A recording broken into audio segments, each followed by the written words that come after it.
Hey guys, tonight we're diving deep into a topic so obscure, so wonderfully niche, it might just lull you into the deepest, most intellectually stimulating slumber of your life. Imagine yourself in the sun-drenched marble temples of ancient Greece. The air thick with the scent of olive oil and something vaguely sacrificial, perhaps a faint hint of ozone from a distant thunderstorm. You're holding a small bronze coin, feeling its cool weight in your palm, its rough edges tracing patterns on your skin, ready to perform a sacred ritual. But instead of handing it to a robed priest with a solemn nod, you're about to drop it into a contraption machine. If you can believe it, that will dispense holy water with a satisfying gurgle, a gentle plink as the coin descends, and a quiet whoosh as the water emerges. Yes, we're talking about vending machines. In ancient Greece, you probably won't survive this level of historical excitement without drifting off into a peaceful, knowledge-filled sleep. The sheer audacity of it, ancient Greeks and automated holy water, is enough to make your brain do a happy little jig before settling down for the night. So, before you get comfortable, take a moment to like the video and subscribe, but only if you genuinely enjoy what I do here. It helps me bring more of these deliciously boring historical deep dives to you. And as always, let me know where you're listening from and what time it is for you in the comments below. That's fascinating.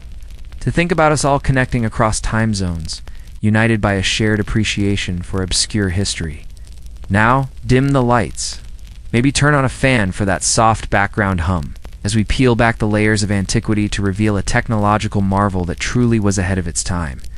You're standing at the edge of a sacred spring, the water crystal, clear, bubbling up from the moss-covered rocks and flowing gently into a small, carved stone basin. The sun, a warm benediction, filters through the densely packed leaves of ancient olive trees, dappling the ground around you, creating shifting patterns of light and shadow on the worn stone. For the ancient Greeks, this wasn't just water. It was holy water, a substance imbued with divine essence, believed to possess purifying properties. It was used in countless rituals, for cleansing oneself before entering a sacred precinct, for sprinkling on offerings to the gods, for blessing new ventures, or even for personal purification at home. The air around the spring is cool and faintly damp, carrying the subtle scent of damp earth and verdant foliage. From the earliest days, collecting this precious liquid was a simple manual act, a ritual in itself. You'd approach the spring with your terracotta amphora, perhaps a family heirloom, or a small, polished bronze bowl, feeling its cool weight in your hand. Then, with careful reverence, you dip it directly into the bubbling source. Feeling the chill of the water on your fingers as it filled your vessel, this was a profoundly communal activity. It's often performed with hushed prayers to the nymphs or river gods who were believed to guard the springs and imbue their waters with power. You can almost hear the quiet rustle of tunics as people moved with a purpose that transcended mere thirst, a gentle murmur of voices, a shared sense of reverence. This was water for the soul, not just the body.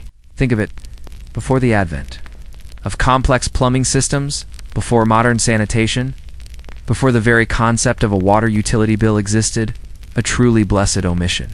If you ask me, access to clean, sacred water was an absolutely vital resource. Temples, almost invariably built near these natural springs or sophisticated aqueducts that channeled pure water, became the focal points for these essential purification rituals. You can vividly picture the scene. Pilgrims fresh from long journeys, their feet dusty from sun-baked roads, perhaps a thin film of sweat on their brows, approaching the temple precincts. Their first stop, more often than not, would be to cleanse themselves, to purify their hands and faces with this sacred water. Before they dared to approach the altars, offer their sacrifices, or stand before the uninspiring statues of the gods. It was a deeply symbolic act, a physical and spiritual washing, shedding the dust and defilement of the mundane world before entering the divine presence. Historians still argue whether the earliest holy water collection points were communal troughs, massive stone basins where many could draw simultaneously, or if private, smaller basins existed for individual purification, perhaps reserved for specific rites or individuals of higher status.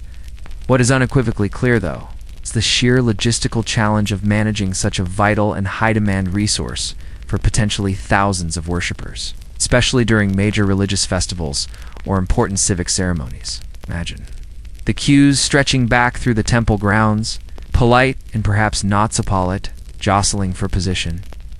The occasional splash fights, though, probably not during sacred rites, one devoutly hopes, lest the wrath of the gods descend upon them for defiling holy water with childish antics. The temple priests, as pragmatic as they were pious, must have spent considerable time pondering how to streamline this process, how to maintain order, decorum, and spiritual gravity while ensuring that every single person had timely and efficient access to the water they needed for their rituals. It's a bit like trying to manage a bustling airport security line during peak holiday travel, but with more toga wearing, significantly higher stakes for your eternal soul, and presumably fewer complaints about lost luggage. This foundational, deeply practical need for controlled, efficient, and consistent access to sacred water sets the stage, quite dramatically, for a rather brilliant, if seemingly mundane to our modern sensibilities, ancient invention that would surprise even the most seasoned historian and certainly delight any connoisseur of forgotten technological marvels. It's a testament to ancient problem-solving, that even something as seemingly simple as getting a splash of holy water could drive such ingenious solutions. Now, let's fast forward a few centuries from those early, simple, water-dipping days to a period bursting with intellectual curiosity and mechanical brilliance. We're talking about the Hellenistic Age, roughly from the death of Alexander the Great in 323 BCE to the rise of the Roman Empire. This was a time when cities like Alexandria in Egypt became vibrant centers of learning, attracting the brightest minds from across the known world. Imagine a city where grand libraries housed millions of scrolls, where scholars debated philosophy in sun-drenched courtyards, and where engineers pushed the boundaries of what was physically possible. It's in this intellectual crucible, this melting pot of ideas and innovation, that we encounter Hero of Alexandria, a name you might not immediately recognize, but one that absolutely should be celebrated more often in the annals of technological history. Hero, or Heron as he's sometimes known, is an engineer, mathematician, an inventor who lived sometime in the 1st century CE, though historians still debate whether he lived earlier, in the 1st century BCE, or even later. Imagine a brilliant polymath, a true Renaissance man, born millennia too early, someone who effortlessly blended deep theoretical knowledge of geometry and physics with practical, hands-on application, like a mad scientist who also happens to be astonishingly good at drafting blueprints. He wasn't just dreaming up fantastical machines. He was building them, making them work with a precision that seems almost impossible for his era. He wrote extensively, leaving behind seminal treatises like Pneumatica, Automata, and Mechanica, which, thankfully, survive through meticulous copying and translation, and give us an incredible, almost unbelievable, window into the sophisticated, mechanical understanding of his time. These texts weren't just theoretical musings. They were practical manuals, complete with diagrams and instructions. You might carry a mental image of the ancient world as being primitive. All chisels and ropes, perhaps a simple lever or two, but Hero's work completely shatters that stereotype, smashing it like a poorly balanced pot. He's often credited with inventing the aholopile. It's often simply called Hero's engine, which was essentially the first recorded steam engine.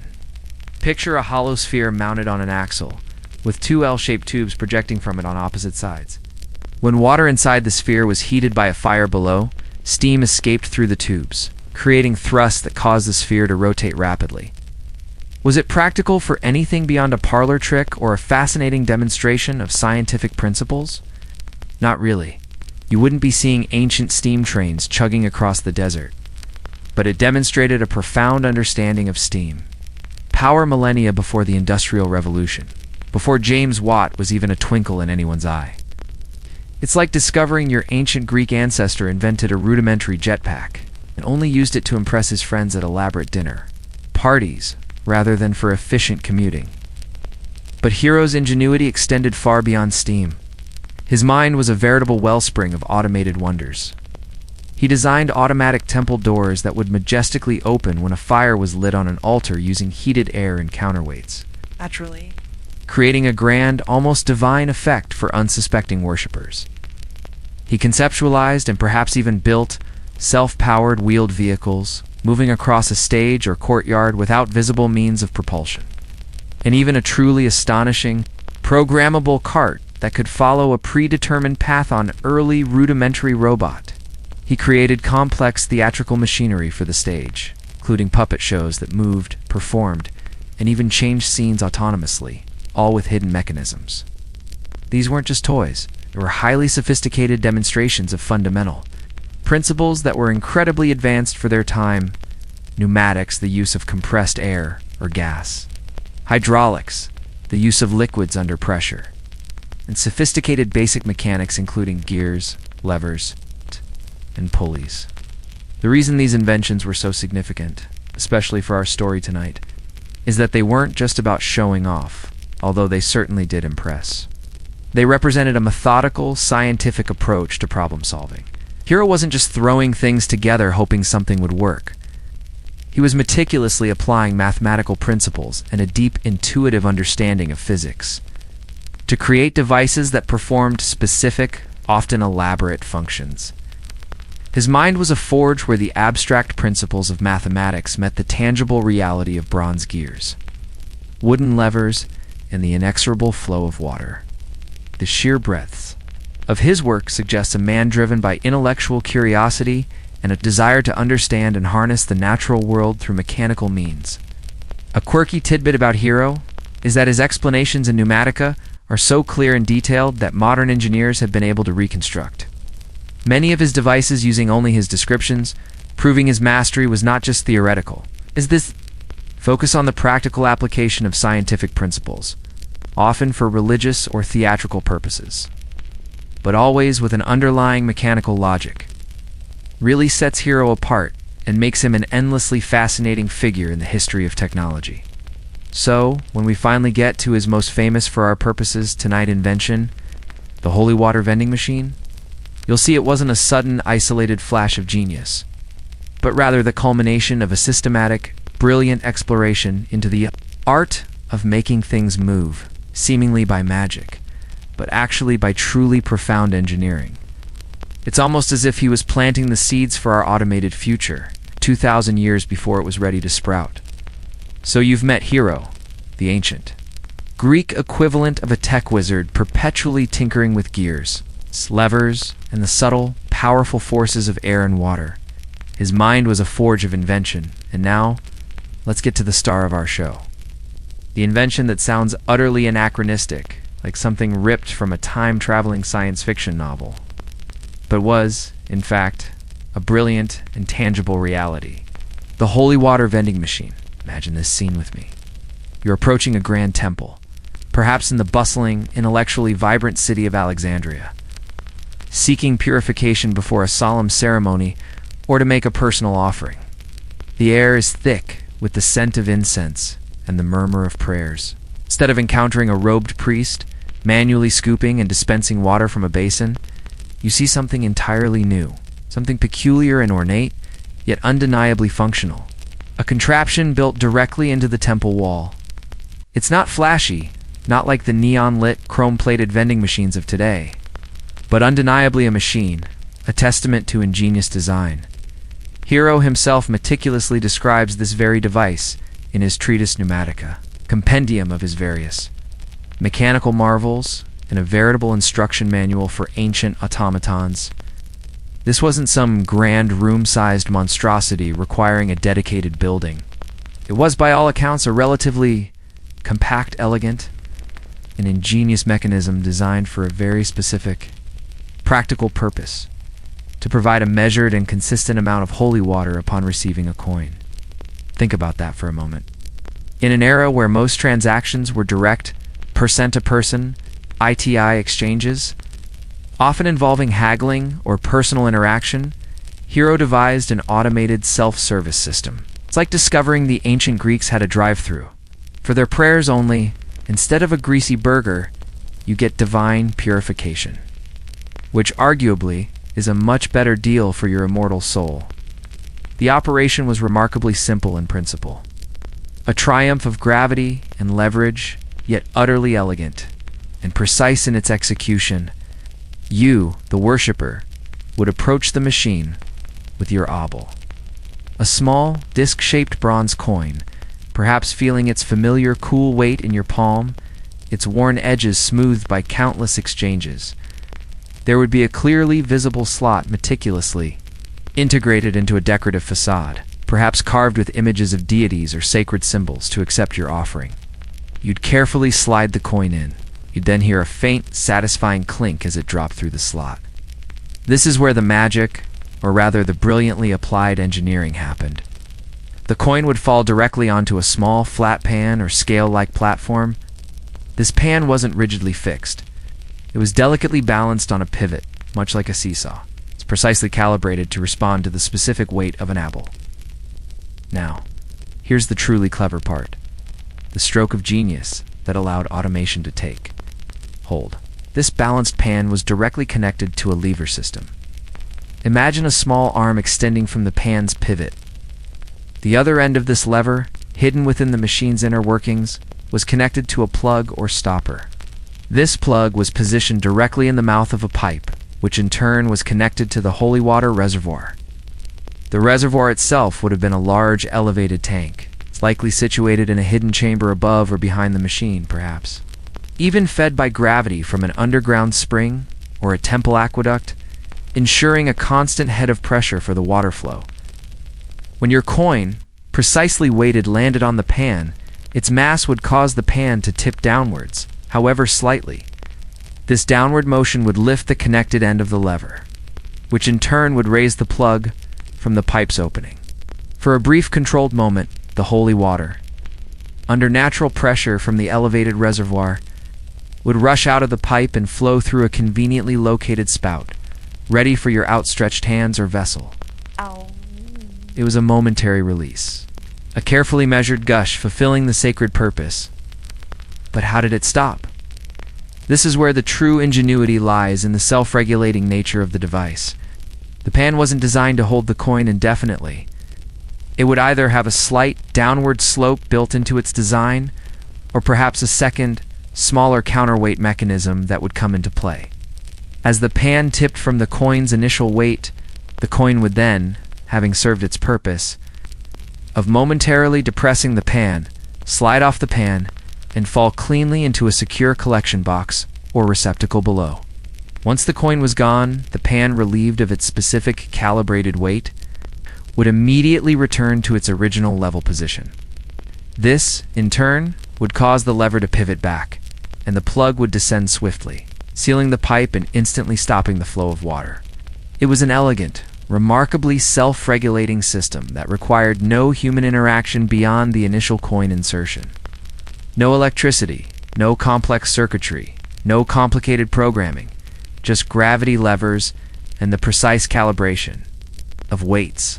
Executed with brilliant ancient mechanical understanding, this innovative design offered several brilliant advantages for the temple administration. Firstly, and crucially for fairness and ritual consistency, it ensured a standardized dispense. Every single worshiper received the exact same predetermined amount of holy water, preventing disputes, eliminating accusations of favoritism, and ensuring ritual uniformity. Secondly, it was self-apparating, meaning priests or temple attendants weren't needed to manually collect coins and pour water, freeing them for other, perhaps more spiritually significant sacred duties. Imagine the immense labor savings during a major festival or daily peak hours. It was literally a one-time setup, then it just ... worked. Thirdly, it created a neat, efficient, and secure collection system for the offerings. All the coins, once they slid off the pan, would drop directly into a secure, locked container at the bottom of the machine, ready to be retrieved by the temple treasury at their convenience. It was, in essence, a very early form of automated revenue generation, a rudimentary ancient cash register. Historians still argue whether these machines were widespread common fixtures in many major temples across the Hellenistic world, or if they were rarer curiosities, perhaps installed only in the most technologically advanced or wealthiest sanctuaries. More demonstrations of heroes' unparalleled genius than ubiquitous daily conveniences. Some believe they were quite common due to their practicality, while others suggest they might have been one-off prototypes, intellectual showpieces designed to impress.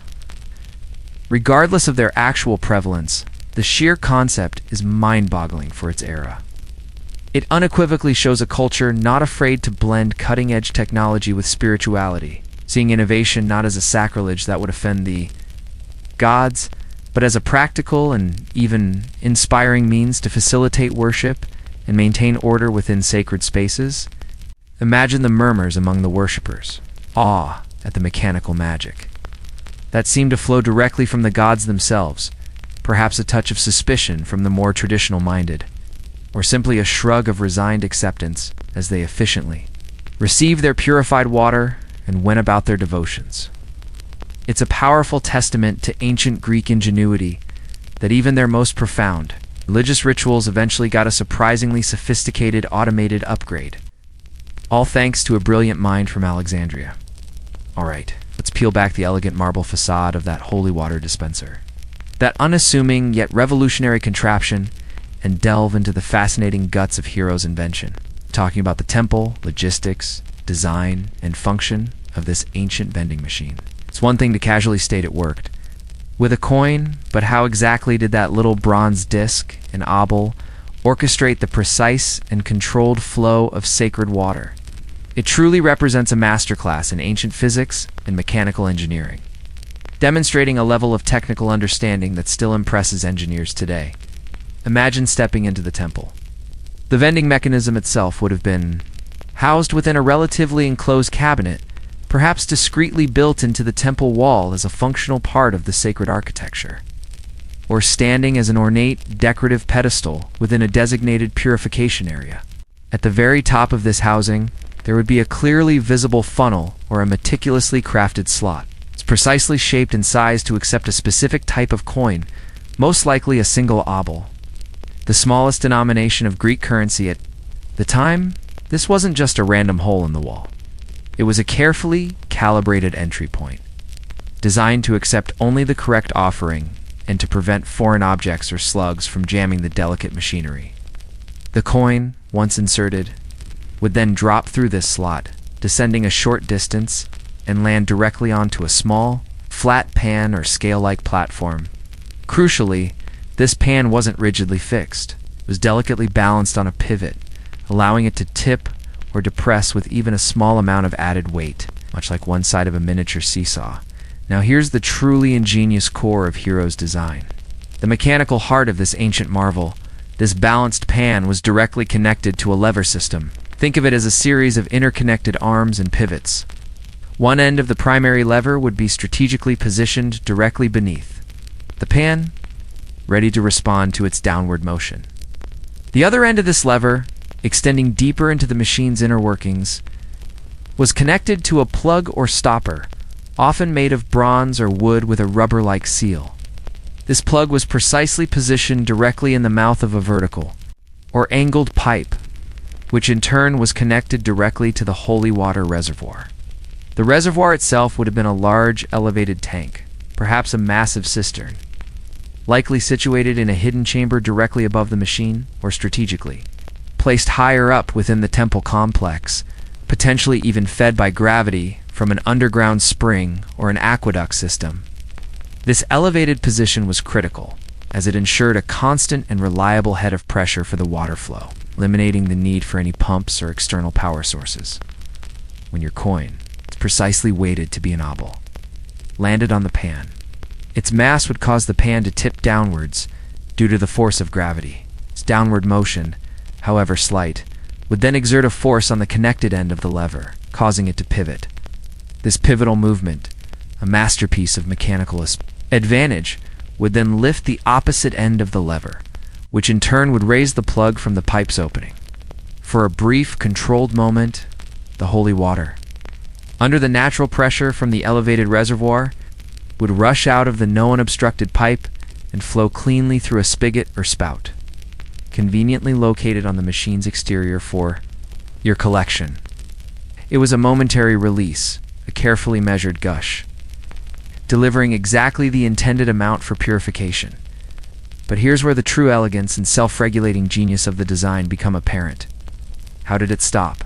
The pan wasn't designed to hold the coin indefinitely. It would have incorporated a clever, subtle feature, either a slight downward slope built into its surface, causing the coin to slide off once the pan reached a certain angle, or perhaps a second, smaller counterweight system that would subtly rebalance the pan. As the pan tipped from the coin's initial weight, the coin would then, having served its temporary purpose of depressing the pan, slide cleanly off the pan and fall into a secure, locked collection box or receptacle situated at the very bottom of the machine. Once the coin was gone, the pan, immediately relieved of its specific calibrated weight, would effortlessly return to its original level position. This, in turn, would cause the primary lever to pivot back in the opposite direction, and the plug would descend swiftly and firmly, sealing the pipe once more and instantly stopping the flow of water. It was an elegant, an entirely autonomous system that required no human interaction beyond the initial coin insertion. No electricity, no complex circuitry, no complicated programming beyond the inherent laws of physics, just gravity, the principles of levers, and the precise calibration of weights, executed with brilliant ancient mechanical understanding. It's like a tiny Rube Goldberg machine, but for sacred purposes, and it worked every time. This innovative design offered several brilliant advantages for the temple administration and its priests. Firstly, and crucially for fairness, ritual. Consistency and avoiding disputes, it ensured a standardized dispense. Every single worshiper, regardless of their social standing or how much the priest might like them, received the exact same predetermined amount of holy water. This eliminated any potential for accusations of favoritism or miserliness, ensuring ritual uniformity across the board. It was self-appraising, meaning highly trained and spiritually valuable priests or temple attendants weren't needed to manually collect coins and pour water for hours on end, freeing them for other, perhaps more spiritually significant, sacred duties like leading prayers, performing sacrifices, or offering counsel. Imagine the immense labor savings and increased efficiency during a major festival or daily peak hours when thousands of pilgrims might be seeking purification. It was literally a one-time setup. Then it just ... worked. Thirdly, it created a neat, efficient, and exceptionally secure collection system for the offerings. All the coins, once they slid off the pan and fulfilled their function, would drop directly into a secure, locked container or vault situated at the very bottom of the machine, ready to be retrieved by the temple treasury at their convenience.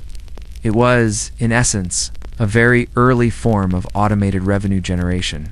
It's a rudimentary, ancient cash register that never needed a break or complained about its job. Historians still argue whether the exact materials used for these machines were standardized.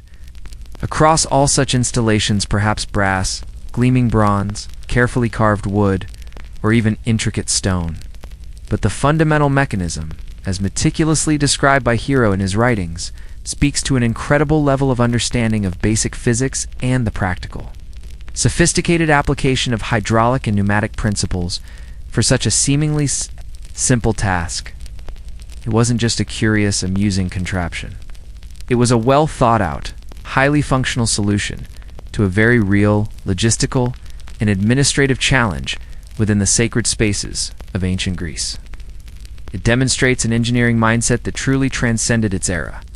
So you've meticulously peered into the guts of the holy water dispenser, marveling at its intricate design and ancient engineering brilliance. But now, let's consider something a little more earthly, shall we? While Hero's primary focus in his treatise Pneumatica was undoubtedly on the ingenious mechanical principles and their application, we simply cannot ignore the very practical and deeply significant aspect of priestly privilege: revenue streams. In ancient Greece, temples were far more than just hallowed places of worship. They were immense, complex economic powerhouses, often functioning as central banks, owning vast tracts of agricultural land, managing substantial wealth through offerings and investments, and employing numerous people from priests and priestesses to scribes, custodians, and artisans. And like any large, flourishing institution, they required a consistent, reliable, and substantial income to maintain their grand structures, pay their extensive staff, fund their elaborate and costly rituals, and contribute to the civic life of their communities. Enter the holy water vending machine. This wasn't merely a quaint convenience for the eager worshippers. It was, from a purely administrative and financial perspective, an incredibly efficient, innovative, and automated revenue generator for the temple. Think about the logistical challenges before its invention. Previously, a priest or a dedicated temple attendant would have to be stationed at each holy water source or basin, laboriously collecting offerings for each scoop or pour of sacred water. This manual process was undeniably labor-intensive, tying up valuable personnel. It was also inherently prone to inconsistencies. Did every worshipper give the same amount? Was every pour exactly equal? Perhaps even a bit awkward for both parties involved. Imagine the subtle discomfort. Here's your holy water, blessed by the gods themselves. Now, if you wouldn't mind, cough up your obol. Please, and no haggling. This is a sacred transaction after all. Like the brilliance of heroes. Machine, from a priestly perspective, was that it entirely removed the fallible human element from the point of transaction. You, the worshipper, would simply drop your coin, and you would receive your water. The offering was now meticulously quantified, perfectly standardized in terms of value, one obol for one precise measure of water, and most importantly, collected automatically and securely into a locked box within the machine. This meant a steady, predictable, and remarkably consistent flow of income for the temple treasury, free from potential human error.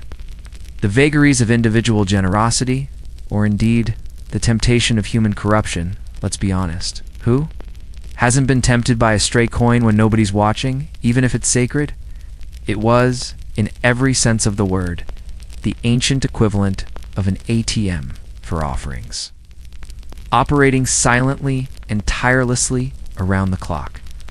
This newfound, automated control over a sacred resource, now seamlessly monetized, undoubtedly reinforced the priests' economic power and influence within their communities. They weren't just spiritual leaders, offering divine guidance and performing sacred rites. They were also astute custodians of the temple's vast wealth and meticulous administrators of its essential resources. The vending machine allowed them to effectively scale up their holy water business without needing to scale up their workforce, thereby maximizing their profit margins on sacred purification. During major festivals, for instance, when thousands upon thousands of pilgrims would descend upon a temple from all corners of the Greek world, this automated system would have been absolutely invaluable. Imagine the sheer volume of coins, the constant stream of revenue collected during a particularly popular sacred event like the Dionysia or the Panathenaic Games. It eliminated bottlenecks and ensured a continuous flow of both water and revenue. Historians still engage in lively debate about whether the primary motivation for this inventive apparatus was indeed sophisticated revenue generation, a cunning fiscal strategy, or purely logistical efficiency, a desire to better manage crowds and resource distribution. While Hero himself, as an engineer, would naturally have focused his written descriptions on the elegance of the mechanical workings, the practical and undeniable implications for temple finances are impossible to overlook. It's more than plausible that the pragmatic priests, upon seeing Hero's detailed plans or prototypes, immediately thought, "Ah, yes, this will not only make things smoother and more orderly for our worshippers, but it will also ensure a consistent and reliable income stream from our most popular product, sacred purification." It's a wonderfully quirky tidbit that reveals how ancient religious institutions, despite their profound spiritual roles, were often as pragmatic and business-minded as any modern corporation. It's constantly seeking innovative ways to optimize their operations and secure their financial stability. The control extended even beyond mere collection and distribution. The priests maintained ultimate control over the supply of holy water to the machine. They dictated how full the hidden reservoir was kept, ensuring that the machine never ran dry during peak hours or sacred days, but also implicitly suggesting they could regulate its availability if, for some strategic reason, they chose to. This gave them a subtle but highly significant form of power. They managed access to a sacred commodity, a fundamental element of religious practice.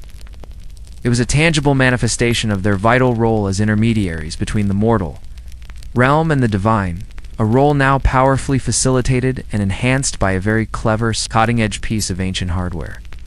So, while you, the humble worshipper, might have been marveling at the apparent mechanical magic unfolding before your eyes, the astute priests were likely marveling with equal, if not greater satisfaction at the beautifully efficient and consistent new income stream steadily flowing into their coffers. From their perspective, it was undoubtedly a win-win situation: improved efficiency for the faithful, and robust financial security for the temple. All right, let's really step into the sandals of an ancient Greek worshiper. You've journeyed, perhaps for days, across sun-baked plains or along winding coastal paths, to reach this magnificent temple, a beacon of faith and civic pride. Your heart might be heavy with a plea to the gods for good fortune, or perhaps light with gratitude for blessings already received. You've heard whispers, perhaps from fellow pilgrims or local merchants, about this strange new contraption, this automated holy water dispenser that has been installed within the sacred precincts. So, what was the user experience actually like? How did this remarkable blend of ancient piety and surprisingly advanced mechanics feel to someone living 2 millennia ago? Someone whose world was fundamentally different from our own automated present. You approach the designated spot within the temple grounds, perhaps a beautifully carved niche built directly into a gleaming marble wall, adorned with the usual, familiar temple reliefs depictions of gods, heroic deeds, or mythical beasts, all designed to inspire reverence and awe. But within this sacred and familiar setting, there's a distinct new element: a small, unassuming opening, probably no bigger than your palm, and a simple, elegant spout positioned directly beneath it. This is where you, the worshipper, would engage with hero's marvel. This silent servant of the divine. You reach into your small leather purse, worn smooth from countless uses, and carefully pull out a single obol. It's a small, flat bronze coin, perhaps warm from your hand, its familiar ridges, and the image of Athena or an owl worn smooth by generations of use. You hold it for a moment, feeling its familiar weight. There's a brief, almost imperceptible moment of contemplation.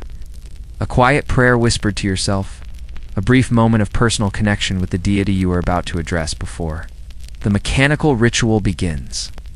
Then, with a practiced or perhaps hesitant motion, you slide the obol cleanly into the slot. You hear a faint, satisfying clink as it drops and disappears into the inner workings of the machine.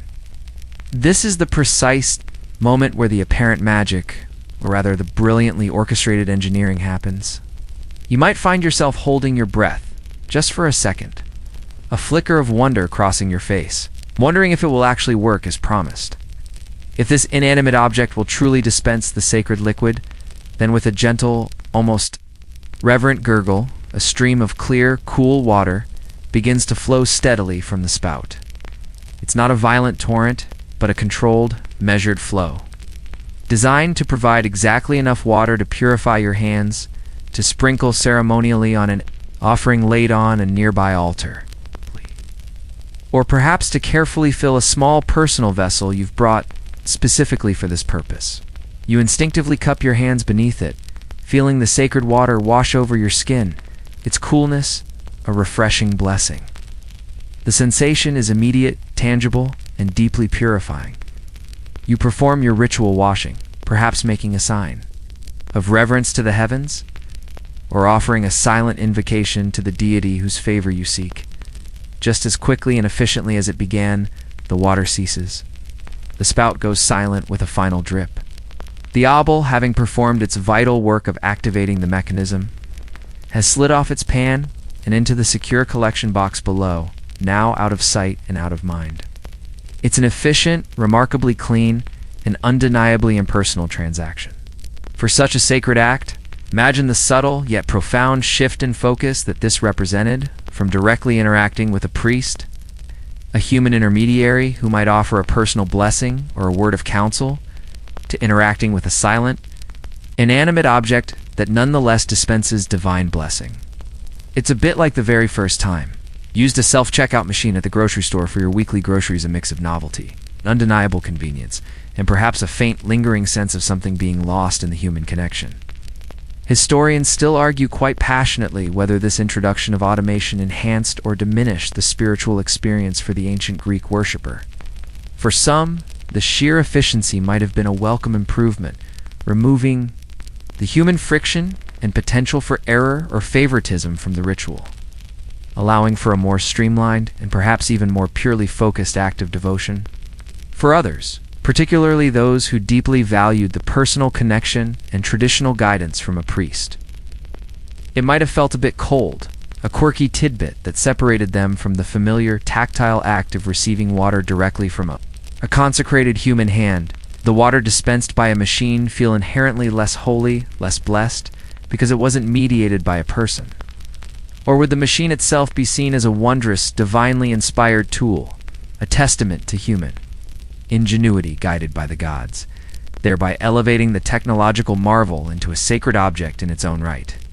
The answers likely varied widely from person to person, reflecting individual beliefs and their comfort with change. This user experience highlights a fascinating and timeless tension between convenience and tradition, a tension that still plays out in our lives today, with things like online services replacing face-to-face interactions, or artificial intelligence taking over tasks once performed by humans.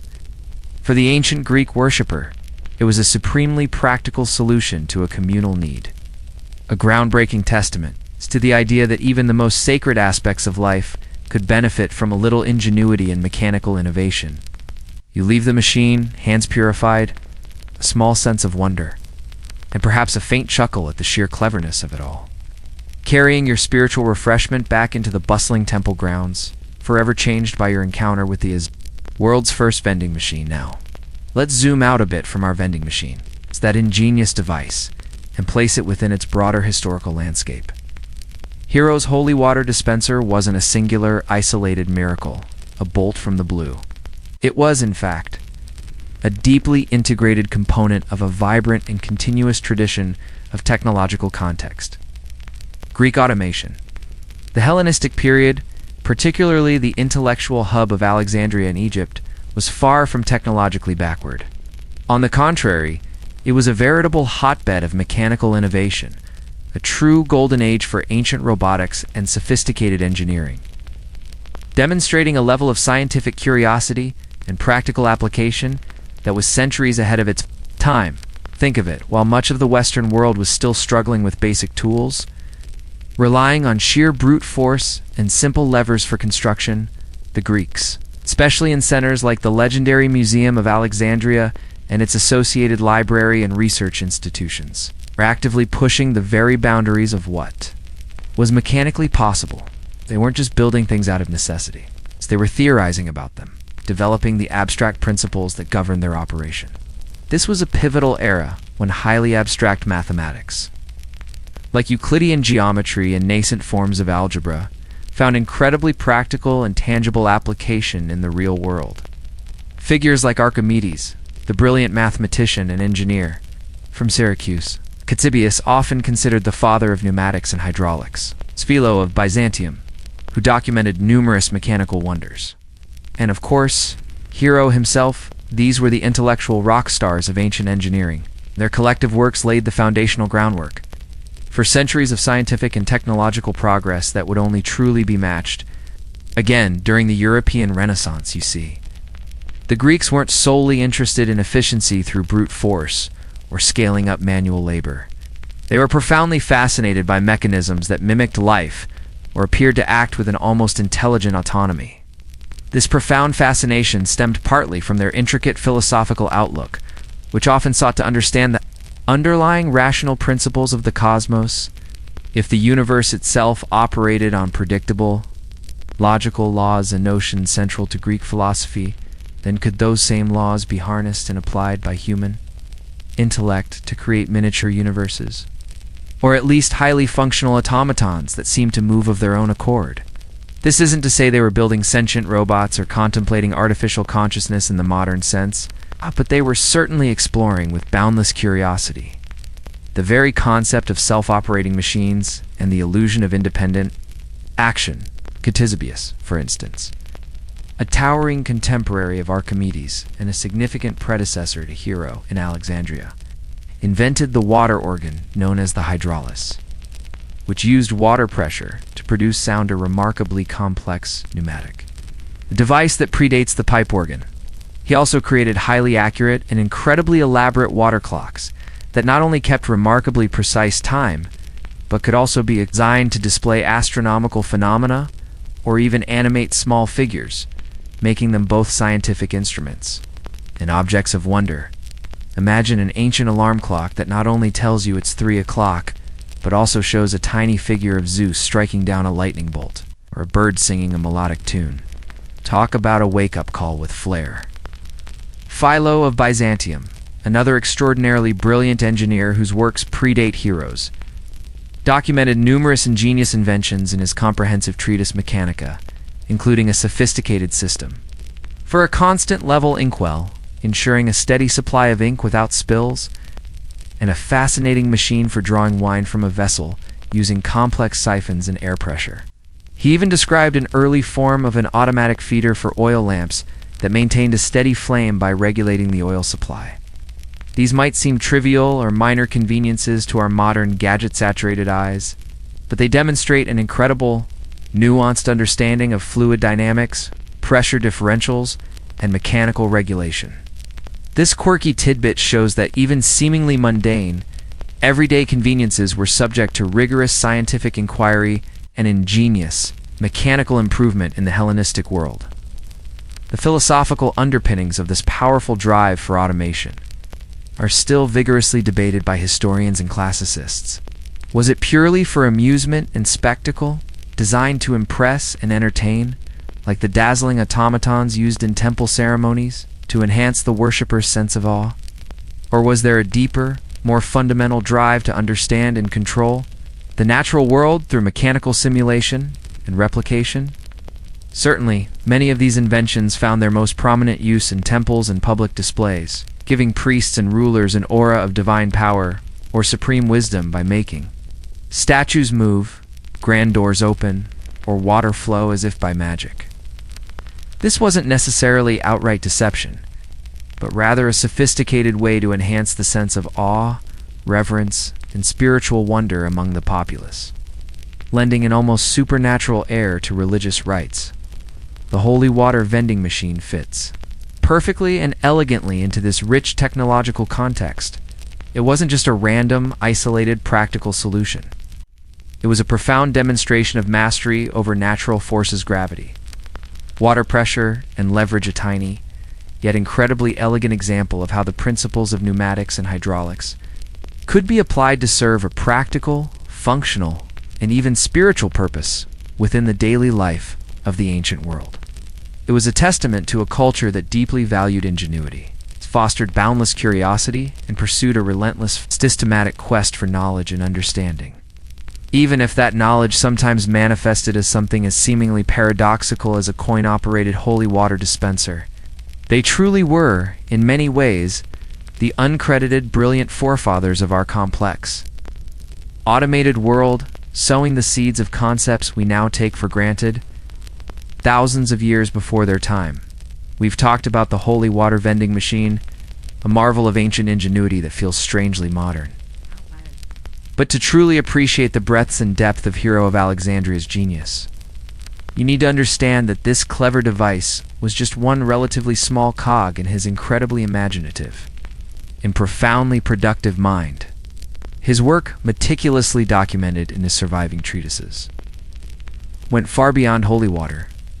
Other contraptions that stretched the boundaries of ancient possibility, demonstrating his unparalleled mastery over pneumatics, hydraulics, and basic mechanics, and revealing a vision of automation that wouldn't be truly realized for millennia. Imagine yourself as a worshiper, perhaps visiting the magnificent Temple of Serapis in Alexandria, a grand structure built of gleaming marble. As you approach the sacred altar where a sacrifice is about to be lit, you brace yourself for the laborious manual opening of massive, heavy wooden doors by a team of attendants. But instead, you witness them swinging open on their own, majestically, silently, as if by unseen divine hands. This wasn't divine intervention. It was Hero's ingenious engineering at play. He devised a sophisticated system where the heat from the altar fire, once lit, would warm the air inside a hidden bronze chamber beneath the floor. As the air expanded from the heat, it would increase the pressure within the sealed chamber.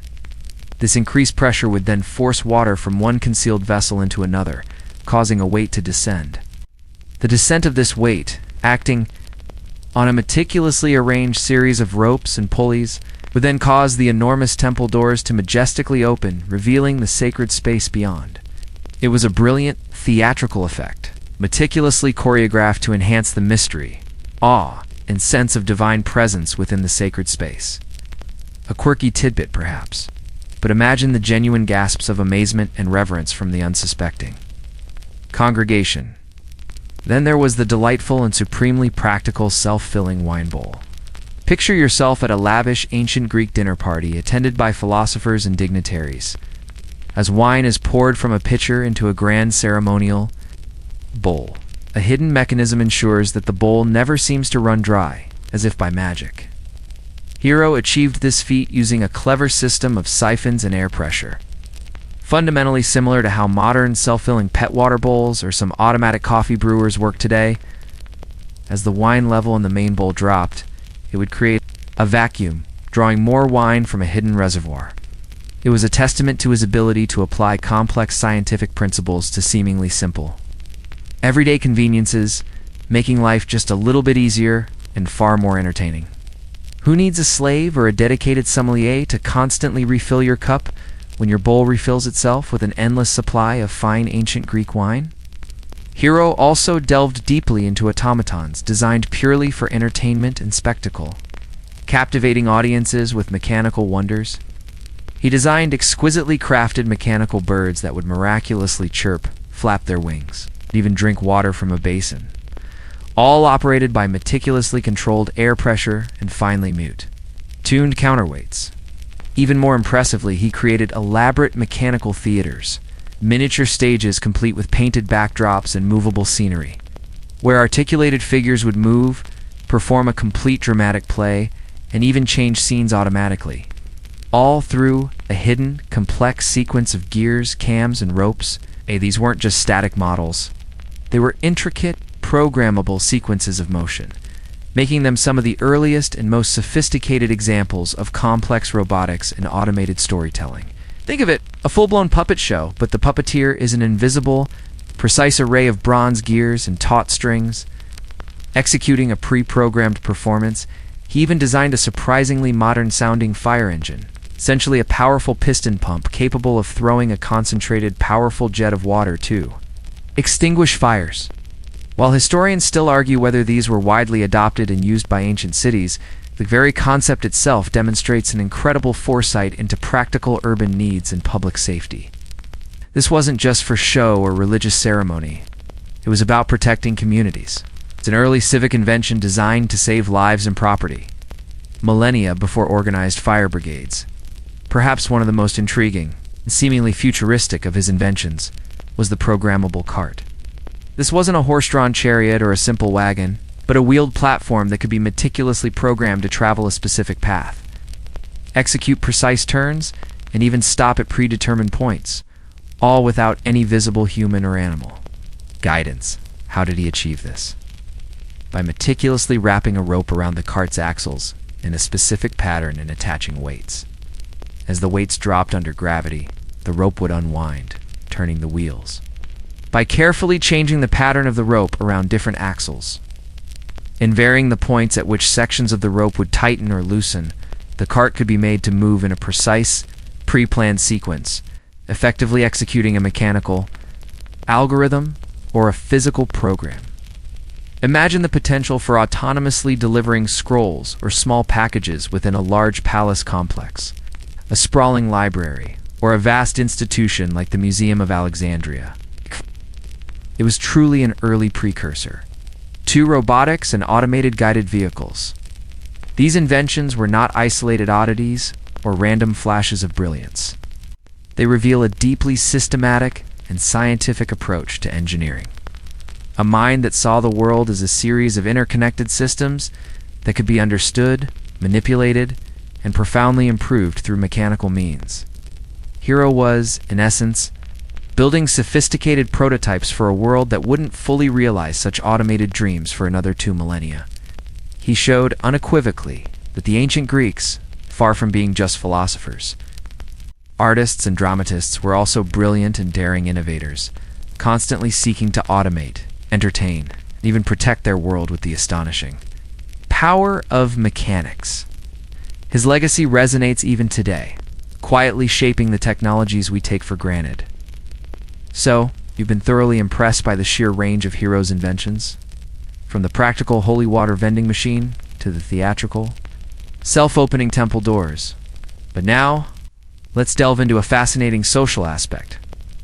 How did ordinary ancient Greeks, people who actually used these devices or witnessed their operation, react to these mechanical marvels?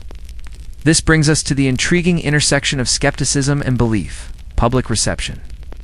It's incredibly easy for us, with our pockets full of smartphones, our self-driving cars on the horizon, and every conceivable convenience at our fingertips, to shrug at an ancient vending machine. But for someone living in the 1st century, CE, whose daily life was governed by natural rhythms and manual labor, encountering such a sophisticated automated device must have been surprising, to say the least. Imagine yourself as a devout worshiper, perhaps a farmer from a rural village, accustomed to ancient rituals that have been performed in the exact same manner for centuries. It's passed down from generation to generation. You've always approached a venerated priest for your holy water, direct human exchange, often accompanied by a personal blessing, a word of guidance, or a shared moment of solemnity. Now suddenly, you're faced with a seemingly inanimate object, a carved stone or bronze contraption, that inexplicably dispenses sacred liquid for a coin. There would undoubtedly have been a wide and varied spectrum of reactions, reflecting the diverse beliefs and levels of sophistication within ancient Greek society. On one end, you'd have profound awe and wonder. For many, these machines would have felt almost miraculous, imbued with a palpable touch of the divine. If the gods themselves could inspire such unprecedented ingenuity in mere mortals, then surely this device, which seemed to operate by an unseen, intelligent force, was itself a powerful testament to their boundless power and favor. The spectacle of a temple door opening, as if by a god's command, or a statue pouring libations on its own, would undoubtedly reinforce the mystique and sanctity of the temple, and crucially bolster the authority and prestige of the priesthood, who were seemingly privy to such divine secrets. It's a bit like watching a master illusionist perform a magic trick with such breathtaking skill that for a moment, you genuinely believe in true magic, even as your rational mind tells you it's impossible. Then there would be the segment of society characterized by practical acceptance. For the weary pilgrim who had traveled great distances, or during a crowded, chaotic festival when thousands thronged the temple grounds, the sheer efficiency and convenience of the machine would have been an absolute godsend. No more tedious waiting in long, slow lines, no more jostling for position, no more dependence on the availability of a specific attendant, just a quick, clean, and perfectly consistent dispense of holy water, allowing them to proceed with their rituals without delay. For these individuals, the how it worked was far less important than the what it achieved. It simply worked, and it made their religious duties easier, more accessible, and less arduous. Convenience, then as now, often trumps intellectual curiosity or adherence to rigid tradition. But as with any truly revolutionary innovation, there would have also been a dose of skepticism or even outright discomfort. Some traditionalists, or those with a more purist spiritual outlook, might have felt that relying on an unfeeling machine for a sacred act diminished its spiritual value, making it feel less profound. Was the water truly as holy, as potent? It wasn't blessed and dispensed directly by a human hand, consecrated through years of service?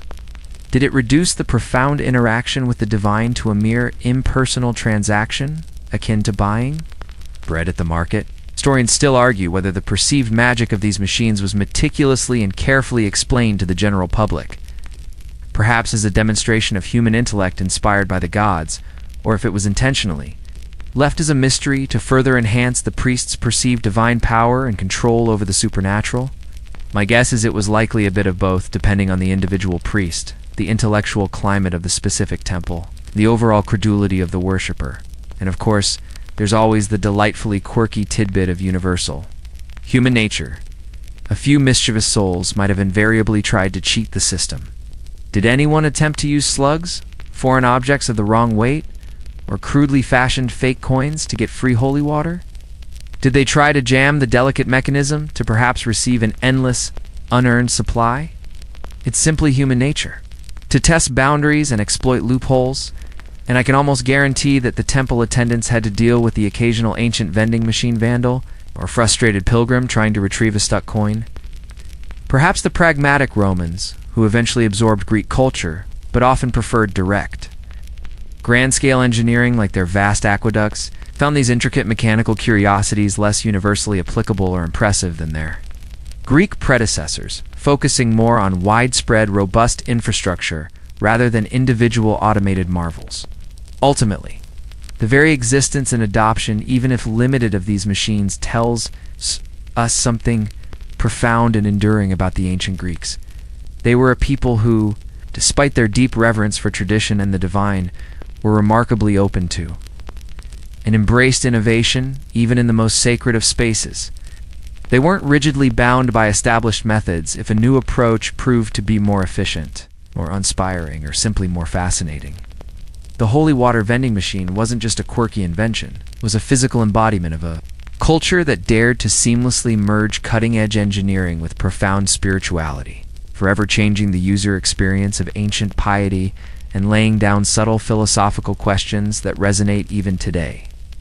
Now, for a slightly less cheerful, though equally fascinating, turn in our historical narrative.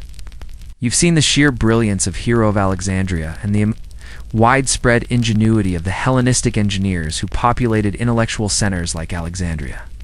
But sadly, not all knowledge, no matter how profound or innovative, endures forever. As the mighty Roman Empire rose to unparalleled power, absorbed much of the Greek world, and then eventually entered its long, agonizing period of decline and eventual fall, much of this sophisticated Greek engineering, including the intricate secrets behind the holy water vending machine and Hero's other automatons, this became lost knowledge. The Dark Ages. Imagine not a sudden, cataclysmic event, but rather a gradual, almost imperceptible fading, like the last embers of a once roaring fire. The Roman Empire, for all its organizational genius in law, governance, and vast infrastructure projects like aqueducts, roads, and grand public buildings, often prioritized practical, large-scale engineering over the more intricate, theoretical mechanics and intellectual curiosities of the Greeks. While Roman engineers were undoubtedly highly skilled and pragmatic, the intense intellectual curiosity that drove the Hellenistic inventors to build automatons for pure intellectual satisfaction, philosophical exploration, or theatrical effect, seemed to wane, becoming less of a societal priority. There was generally less emphasis on these curiosities and more on building monumental structures and widespread systems that directly served the empire's vast military, administrative, and civic needs. The focus shifted from the ingenious clockwork of a single automaton to the Herculean labor of constructing 1,000 miles of road. Then came the tumultuous period known as the fall of the Western Roman Empire. It's conventionally marked by the deposition of the last emperor in 476 CE. This wasn't a single-off switch that plunged the world into darkness overnight. It was a slow, agonizing, and complex process spanning centuries, characterized by widespread political instability, severe economic decline, mass migrations, and profound social disruption.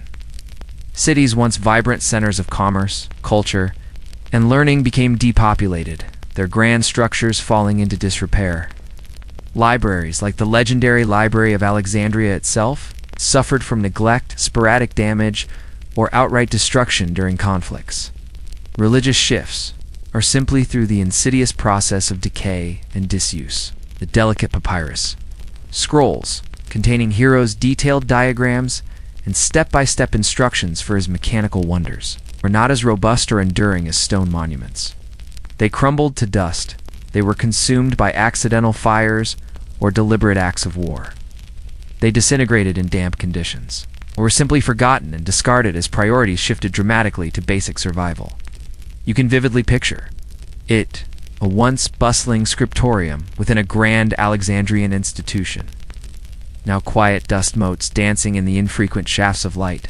A scroll detailing the intricate mechanics of a steam engine or the precise workings of a holy water vending machine lies unread for generations, eventually becoming brittle, its ink fading, until it finally disintegrates into fragmented pieces. Of papyrus. The highly specialized technical knowledge wasn't necessarily actively suppressed or maliciously destroyed. It simply became irrelevant in a world grappling with constant barbarian invasions, widespread famine, devastating plagues, and endemic disease. When your immediate pressing concern is simply finding enough food to feed your family, defending your village from raiders, or maintaining basic law and order.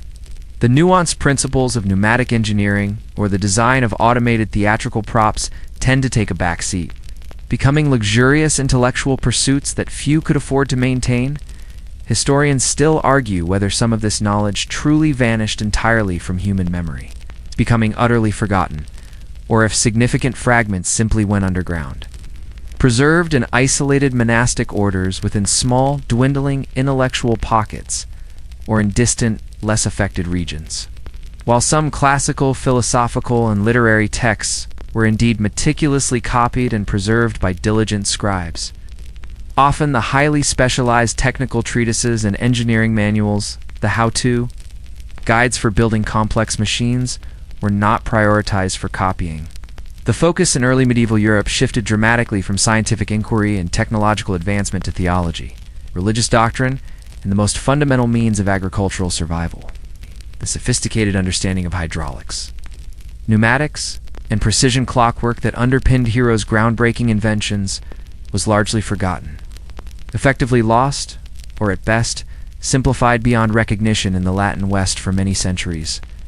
It's a wonderfully quirky tidbit of history that periods of great societal upheaval and existential crises often led to the devastating loss of seemingly unnecessary advancements or intellectual luxuries, even those that could have spurred future progress.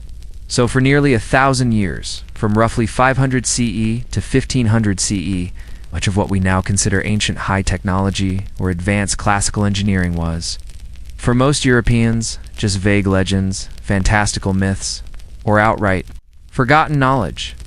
The very idea of a self-operating machine that dispensed anything, let alone sacred holy water, would have seemed utterly fantastical, perhaps even a work of magic, or more disturbingly, something demonic or sacrilegious to someone living in the deeply religious and often superstitious medieval Europe. The very concept of automated devices, so brilliantly explored and meticulously documented by the Greeks, simply faded from the collective consciousness, becoming a lost art. The holy water vending machine, a testament to playful ingenuity and profound practical application, became a ghostly echo in the dusty annals of forgotten brilliance, patiently awaiting its eventual, distant rediscovery. While Western Europe plunged into what historians would later, somewhat unfairly, call the Dark Ages, a period of fragmentation and localized struggle. The torch of ancient knowledge wasn't entirely extinguished, far from it, across the Mediterranean. In the burgeoning empires of the Middle East, that precious intellectual flame was not only carefully carried, it was fiercely guarded, diligently studied, and even intensely intensified by the vibrant intellectual centers of the Islamic world. This period, roughly from the 8th to the 13th century CE, spanning what is now often referred to as the Islamic Golden Age, marks a profound Islamic renaissance. Preservation of ancient Greek, Roman, and even Indian knowledge, leading to an unprecedented explosion of scientific, philosophical, and technological advancement that arguably surpassed anything seen in Europe for centuries.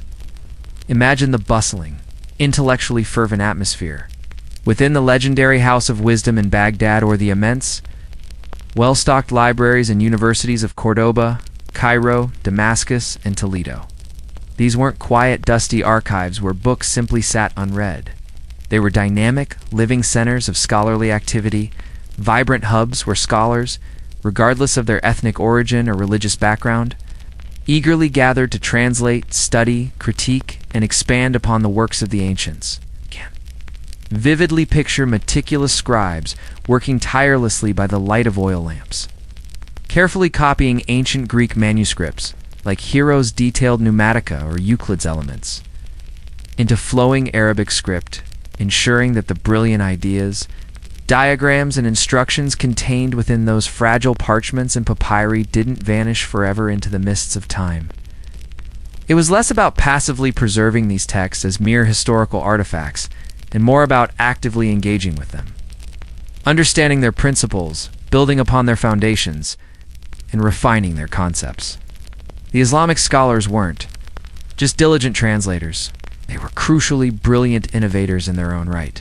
They took the theoretical groundwork and practical insights laid by the Greeks, often rediscovered through Arabic translations, and pushed it significantly further, developing entirely new practical applications and expanding the scientific understanding with groundbreaking discoveries. For example, while the Greeks had a rudimentary understanding of the principles of pneumatics and hydraulics, it was Islamic engineers who refined and applied these concepts with unprecedented sophistication to create astonishingly complex water clocks that performed multiple functions, elaborate and beautiful fountains that adorned grand palaces and gardens, and even automated musical instruments that far surpassed their ancient counterparts in their intricacy and musicality.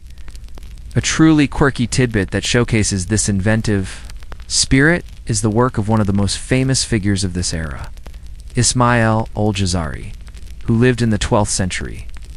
His monumental work, the Book of Knowledge of Ingenious Mechanical Devices, is a treasure trove of automated wonders. Al-Jazari designed incredible automated devices, including a complex elephant clock that told time using water power, featuring intricate moving figures and chiming mechanisms, true masterpiece of medieval engineering. He also created what some consider the first programmable automaton in the form of a musical boat, featuring 4 robotic musicians that could be arranged to play different tunes based on pegged cylinders, an astonishingly early precursor to modern programming concepts.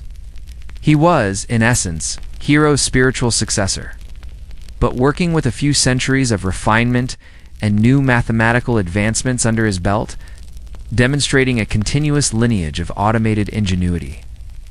The motivation for these scholarly and engineering pursuits in the Islamic world was often profoundly practical driven, by the need for efficient irrigation systems to support thriving agricultural economies, improved water supply for rapidly growing cities, and ingenious war machines for defense.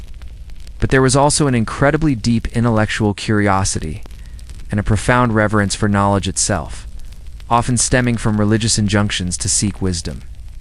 Unlike in fragmented medieval Europe, where scientific inquiry often took a backseat to sheer agricultural survival, the vast and prosperous Islamic world provided a stable, wealthy, and intellectually fertile environment where such ambitious scientific and technological pursuits could not only survive but also flourish and reach new heights. Historians still argue whether the full extent of Hero's specific designs and intricate mechanical details were translated and fully understood by every Islamic scholar. But what is unequivocally clear is that the core principles of his mechanical genius, particularly his foundational work with fluids, hydraulics, and pneumatics, and automatons, were thoroughly absorbed, built upon, and often taken to new levels of complexity. The concept of using coin-operated mechanisms, while perhaps not directly replicated for holy water dispensing in an identical religious context, certainly informed and influenced other automated dispensing ideas and mechanical vending concepts that appeared in various forms throughout the Islamic world. The very notion that inanimate objects, through clever design and the application of natural laws, could perform complex, seemingly intelligent tasks was not only kept alive but actively developed and perfected, setting the stage for future innovation. So, when we talk about the enduring legacy of ancient Greek technology, especially the kind of sophisticated automation Hero championed, we owe an immense and often underappreciated debt to the visionary Islamic scholars, engineers, and translators who, through their tireless efforts, acted as critical, indispensable bridges between the classical world of antiquity and the eventual European Renaissance. Without their dedicated preservation, their meticulous translation, and their extraordinary inventive spirit, many of Hero's dazzling and groundbreaking inventions might have been lost to us forever, reduced to mere whispers in the wind of history, existing only as tantalizing hints and fragmented accounts. Their contributions ensured that the seeds of automation continued to grow, even if in a different garden, as the intellectual fires of the Islamic world burned brightly, carefully nurturing and expanding upon the knowledge of antiquity. A flicker of that ancient wisdom eventually, slowly but surely, found its way back to Europe. This period, from roughly the 12th century onwards, encompassing what we now recognize as the High Middle Ages and eventually culminating in the Renaissance, marks the European rebirth, rediscovery of classical texts, and the blossoming of new ingenuity, laying the essential groundwork for the scientific revolution and the subsequent technological explosion. Imagine the bustling trade routes of the Mediterranean. It's not just conduits for silks, spices, and exotic goods, but crucially, for ideas. Scholars traveling between the thriving intellectual centers of the Islamic world and the nascent universities and monastic schools of Europe, particularly through cultural crossroads like Sicily and Andalusia, modern-day Spain, began to encounter an extraordinary treasure trove. Arabic translations of Greek texts that had been largely lost to the Latin West for centuries after the fall of Rome. You can vividly picture European monks and nascent scholars, whose intellectual pursuits had primarily focused on theological debates, philosophical arguments based on limited classical texts, and agricultural survival, suddenly poring over detailed diagrams of automatons, complex astronomical calculations, and intricate treatises on mechanics written by the likes of Hero, Archimedes, and Ptolemy. Their minds, previously constrained by the scarcity of texts and a different intellectual focus, must have been blown wide open by the sheer sophistication and intellectual audacity of what the ancients had achieved. It was like discovering an entire hidden library filled with forgotten wonders, suddenly made accessible. This rediscovery wasn't merely about passively reading and admiring these ancient works. It was about active translation, rigorous study, and critical assimilation.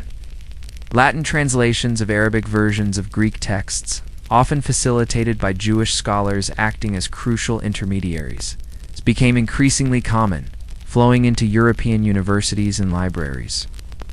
This massive influx of knowledge, spanning mathematics, astronomy, medicine, philosophy, and crucially for our story, mechanical engineering, sparked a profound intellectual awakening across the continent. For the first time in nearly 1,000 years, the intricate workings of Hero's machines, meticulously described in his Pneumatica, became accessible and understandable to European thinkers. This was a slow burn, a gradual intellectual awakening, rather than a sudden explosion, but its long-term impact on the course of Western thought and technology was utterly transformative. The quirky tidbit here is that while these ancient texts were meticulously rediscovered and translated, the initial applications and interpretations in Europe were often quite different from their original Greek context. Early European automatons, for instance, were less about holy water dispensing and more likely to be intricate clockwork mechanisms for the towering cathedral bells, marking time and calling the faithful to prayer, or elaborate, sometimes whimsical, mechanical figures designed for royal courts and wealthy patrons, showcasing their immense wealth, power, and the ingenuity of their engineers. These were often grand spectacles rather than practical, everyday dispensers.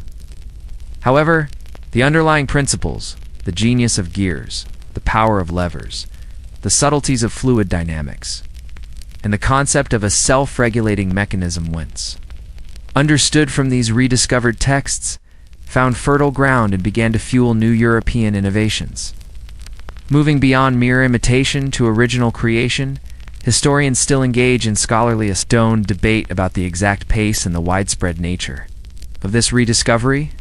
Was it a gradual, almost imperceptible trickle of knowledge? Or did certain key translations, like that of Ptolemy's Almagest or the works of Aristotle and Euclid, trigger major rapid intellectual shifts? What is unequivocally clear, though, is that the groundwork for the later, glorious European Renaissance, with its renewed and fervent interest in classical learning, its explosion of artistic creativity, and its unprecedented scientific innovation, owes an immeasurable and often unacknowledged debt to this vital transmission of knowledge from the sophisticated Islamic world. The very concept of applying rational, mechanical principles to create self-operating devices, once a distant memory, began to take firm root again in the European intellectual landscape. So while the holy water vending machine itself might not have been immediately replicated in medieval European churches for a start, the theological context and the practice of holy water dispensing were entirely different from ancient Greek rituals. The profound idea of automation, the fundamental principles of its operation, and the systematic approach to mechanical problem-solving, embedded within Hero's work, found fertile ground once more. Europe was slowly, deliberately awakening to the mechanical brilliance of the ancients, preparing the way for its own age of unparalleled innovation, built securely upon the intellectual foundations that had been carefully preserved, nurtured, and advanced across centuries in a different cultural sphere. This rediscovery was not just about retrieving old texts. It was about rekindling a spirit of inquiry that would eventually reshape the entire world. Fast forward through centuries of quiet study, slow adoption, the eventual emergence of the printing press. And then, with the dawn of the Industrial Revolution, in the 18th century, an absolute explosion of technological progress that fundamentally reshaped human civilization. Now, take a moment to consider the world immediately around you. Every time you casually drop a coin into a machine for a fizzy soda, swipe your card for a quick snack, tap your phone for a bus ticket, or even interact with a self-service kiosk, at the airport, you are, perhaps unknowingly, engaging with the direct, high-tech descendants of Hero of Alexandria's remarkable ingenuity. This is the modern Echo's vending legacy that stretches back to millennia, originating from that surprisingly sophisticated holy water dispenser in an ancient Greek temple. Think about it for a moment. The connection becomes strikingly clear. The fundamental principle governing all these disparate modern devices is identical. Insert coin or payment, receive product or service. Whether it's a cold, sugary drink plummeting into a retrieval bin, a bag of salty chips tumbling from a spiral dispenser, or a precisely printed train ticket sliding out. The core mechanism, albeit vastly more complex, miniaturized, and automated with sophisticated electronics and software, still relies on the very same conceptual framework, a machine dispensing an item or service upon activation by a validated payment. You're not interacting with a human cashier or attendant. You're interacting with an autonomous, automated system. Hero's holy water machine was not merely an interesting historical anomaly. It was the very first recorded instance of this now ubiquitous transaction model, pioneering the concept of self-service. It's truly like discovering your great-great-great-great-grandparent, an unsung hero of antiquity, invented the first ever self-checkout lane, just for spiritual purification, somewhat less fattening alternative to our modern snack machines. I suppose the evolution from a simple bronze pan and a wooden lever to the complex microprocessor-driven electronic systems of today's vending machines is nothing short of fascinating. Early modern vending machines, which began to reappear in the 17th century in places like England, were still primarily mechanical. These devices, often found in taverns, relied on ingenious weight-activated mechanisms to dispense small quantities of tobacco or printed postcards. But the true explosion in the widespread use and sophistication of vending technology came with the Industrial Revolution and the subsequent ability to mass-produce reliable, standardized components at a low cost. Today's vending machines are marvels of modern engineering, incorporating a dizzying array of sensors, intricate robotic arms, advanced microprocessors, sophisticated payment readers, and even digital displays. Yet, beneath all that gleaming modernity, they still fundamentally accept a coin, or increasingly, a card swipe, a digital payment, or a mobile app transaction, detect its value, and precisely trigger a release mechanism to deliver the desired item.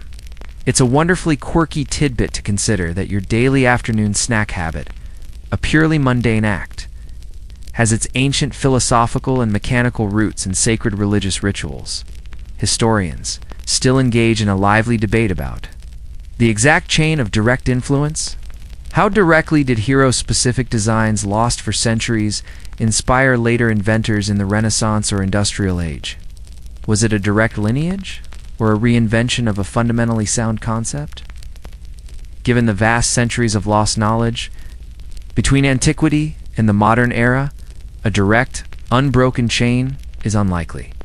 But what is undeniable, and perhaps even more profound, is that the concept of coin-operated, its automated dispensing, it's proven viable by Hero's working model, a surfaced, independently and evolved through repeated innovation and refinement.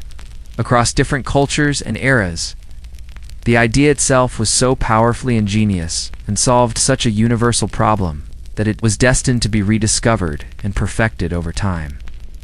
It addressed the core challenge of how to provide goods or services efficiently, without constant human oversight, in a way that generates consistent revenue and offers convenient, on-demand access. From the quiet, marble-clad temple courtyards of ancient Greece to the bustling, noisy train stations and office break rooms of the 21st century. From the solemn act of sacred rituals to the casual grab-and-go of mundane commercial purchases, the humble vending machine embodies a continuous, unbroken thread of human innovation and problem-solving. You might not consciously perceive it, but every single time you hear that satisfying thunk or whir of a vending machine delivering its goods, you're hearing a distant, almost ghostly echo of that ancient Greek obol falling onto its brass pan, triggering the flow of holy water in a sun-drenched temple. It's a powerful testament to the enduring power and timeless relevance of a simple, brilliant idea, one that transcended its original purpose and era, silently shaping the incredibly endured, automated and convenient world we now largely take for granted. It makes you wonder what other ancient innovations are hiding in plain sight in our modern lives, beyond the purely practical applications and the clear historical lineage of vending machines, Hero's holy water dispenser, and indeed all ancient Greek automatons and mechanical wonders invite us to delve into much deeper, more profound reflections. They touch upon fundamental philosophical implications, man and machine, questions that, even in antiquity, these seemingly simple devices sparked about the nature of agency, the evolving role of technology in society, and the very essence of what it truly means to be human in an increasingly mechanical and eventually automated world. Imagine yourself as an astute philosopher in ancient Greece, perhaps one of the great thinkers of the Stoic or Epicurean schools, contemplating Heroes. Self-opening temple doors? When these massive, ornate doors swing open by themselves, without any visible human effort, is it genuinely a direct act of divine intervention? A miracle performed by the gods themselves? Or is it simply an incredibly clever, yet entirely human, feat of engineering, harnessing natural principles like heat expansion and leverage? This blurring of lines, this fascinating ambiguity between the magical and the purely mechanical, undoubtedly force people to confront and reevaluate their understanding of cause and effect of divine will versus natural law. It subtly yet profoundly led to a shift from viewing the world solely through the lens of arbitrary divine intervention to beginning to acknowledge, even celebrate, the immense power of human ingenuity to to understand, predict, and manipulate the physical world around them. This wasn't about promoting atheism. Rather, it was about a deeper, more rational understanding of the underlying mechanisms of existence itself. A precursor to scientific inquiry. The very concept of a machine, an inanimate object, performing a task traditionally and often laboriously done by a human. Even something as seemingly simple as dispensing water or opening a door inevitably raised profound questions about labor, purpose, and societal structure. If a machine could handle mundane, repetitive tasks, what did that truly free humans up to do? Did it elevate them, allowing more time for contemplation, artistic creation, philosophical discourse, or higher intellectual pursuits, as some idealists might have hoped? Or did it, conversely, devalue the human labor it replaced, potentially leading to social displacement or new forms of hierarchy?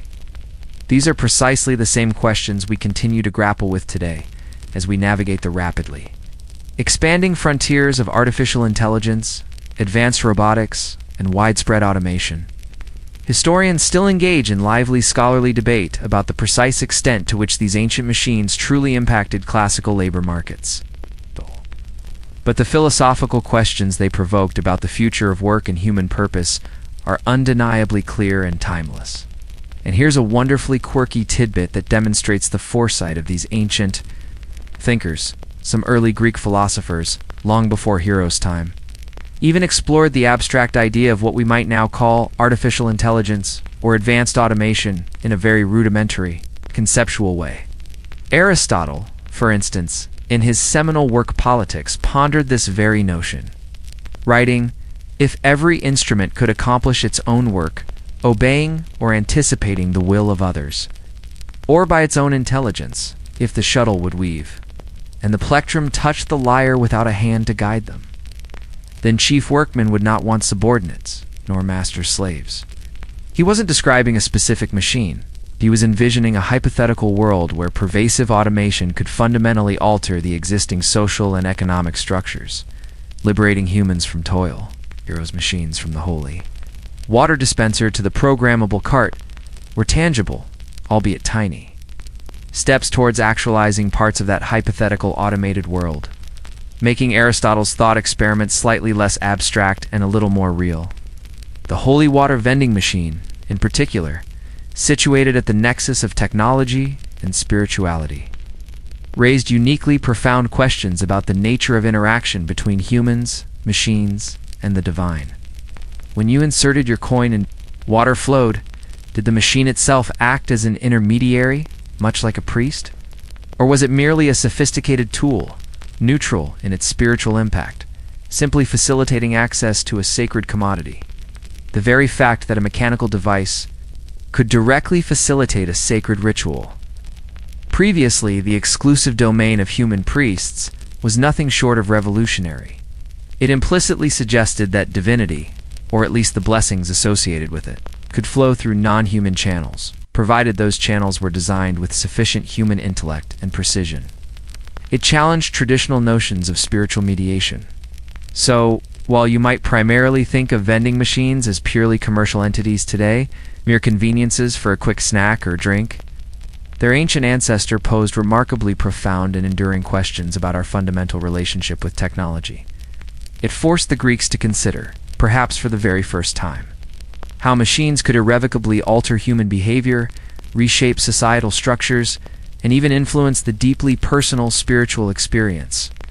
It was an early, largely silent, contemplation of the automated future we now fully inhabit, reminding us that the deep, often complex, questions surrounding the intersection of man and machine are not new at all, but are, in fact, as old as human ingenuity itself. As we ease into the final moments of our fascinating journey, let's bring it all back home, grounding these ancient marvels in the present. You've traveled with me from the dusty, sun-drenched springs and bustling temple courtyards of ancient Greece through centuries of forgotten knowledge and diligent preservation to the hyper-connected high-tech streets of today, meticulously tracing the unlikely lineage of a humble holy water vending machine. This entire historical narrative highlights the profound and lasting impression our automated world. A complex and convenient reality that owes a significant, though often unacknowledged, debt to the ingenious insights and mechanical brilliance of minds that lived millennia ago. Think about the quiet hum of your refrigerator maintaining your food's freshness. The smooth glide of automatic doors at the supermarket opening effortlessly as you approach. The disembodied voice assistant that plays your bedtime stories, perhaps? Even this one. Or even the incredibly complex algorithms subtly influencing your social media feed and online shopping recommendations. All these ubiquitous, everyday marvels which you scarcely give a second thought to are, in essence, distant, high-tech descendants of those ancient Greek tinkerers, those curious polymaths like Hero of Alexandria. They represent the continuous, relentless human drive to make life easier, more efficient, more predictable, sometimes just a little more magical and effortless, freeing up our time and attention for other pursuits. Hero of Alexandria and his brilliant peers weren't just building curious gadgets to amuse emperors or entertain crowds. They were, whether they fully realized it or not, laying down fundamental principles of automation, of cause and effect, of pneumatics and hydraulics, of how to make inanimate objects perform complex tasks with precision and autonomy. They unequivocally showed that you could design intricate systems that, once set in motion, required minimal human intervention, relying on predictable physical laws rather than constant manual labor. This core idea, so simple in its essence, yet so profoundly revolutionary in its implications, has permeated every single layer of our modern existence, forming the invisible backbone of our technological society. Historians still engage in intriguing arguments about what could have been achieved, what accelerated progress might have occurred, if this specific body of advanced technical knowledge hadn't been lost or suppressed for so many centuries. But regardless of those what-ifs, the impact of these ancient insights, even with the vast historical gaps, is undeniable and deeply resonant. The holy water vending machine, that quirky, seemingly anachronistic tidbit from antiquity, stands as a particularly potent and enduring symbol of this vast legacy. It reminds us that the innate human desire for convenience, for efficiency, for standardized services, and even for a touch of wonder and technological enchantment in our daily lives, isn't a modern invention born of the digital age. It's a deeply ingrained human impulse, a fundamental aspect of our ingenuity that stretches back to the earliest organized civilizations. It was, in a very real sense, the world's first smart device designed for relatively widespread public use. Even if that mass market was limited to the devout attendees of ancient temples, it democratized access to a sacred commodity in an unprecedented way. You are, quite literally, living in the fully realized, highly advanced vision of those ancient Greek engineers. Your smart home seamlessly responding to your commands, your automated car navigating traffic, your self-checkout experience streamlining, your shopping, they all, in their complex digital whispers and mechanical whirs, carry the distant echoes of Hero's bronze levers and clever counterweights, of Ctesibius's precise water clocks, and of the profound philosophical musings that began when the first thinker contemplated what it truly means when machines begin to do our work for us. This isn't just about dry, dusty history. It's about understanding the deep, intricate roots of the comfortable, automated world you inhabit every single day, giving it a richness and context you might never have considered. So as you drift off tonight, let the gentle thought of that ancient holy water vending machine be a comforting and intellectually stimulating reminder. Remember that the seemingly mundane convenience of today's automated world has a surprisingly rich, profound, and wonderfully quirky history, one that began with a simple coin, a balanced pan, and a pure stream of sacred water in a sun-drenched Greek temple. The quiet revolution of automation, which started with a brilliant few, continues to unfold around you, silently and tirelessly every single day, even as you sleep. Sweet dreams, history buffs,